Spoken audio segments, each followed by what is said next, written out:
ఒక పెద్దవారు మన ఇంటికి వస్తాను అని చెప్పినప్పుడు మన ఇంటిని ఎంత పరిశుభ్రంగా పెట్టుకుంటాం, మన ఇంటిని జాగ్రత్తగా అలంకరించుకొని వాళ్ళని ఎలాగూ ఆహ్వానిస్తాం.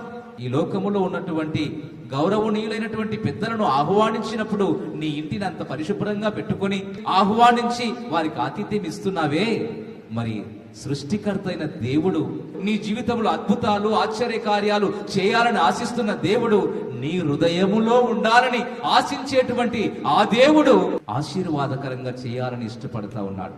అయితే నువ్వు చేయవలసింది ఏంటంటే, నీ ఇంటిని ఎలాగూ ఒక గౌరవనీయులైన పెద్దలకి ఇంటిలో ఆతిథ్యం ఇవ్వటానికి ఆహ్వానిస్తున్నావో అలాగే నీ హృదయాన్ని పరిశుద్ధంగా ఎప్పుడైతే ఆత్మీయంగా నీవు జీవించగలుగుతావో సర్వ సృష్టికర్త అయిన దేవుడు నీలో ఉండటానికి ఇష్టపడతాడు. అందుకే మీ దేహము దేవుని ఆలయమై ఉన్నదని మీరు ఎరుగరా? దయచేసి లైక్ చేయండి, సబ్స్క్రైబ్ చేయండి, పక్కనే ఉన్న బెల్ బటన్ నొక్కండి.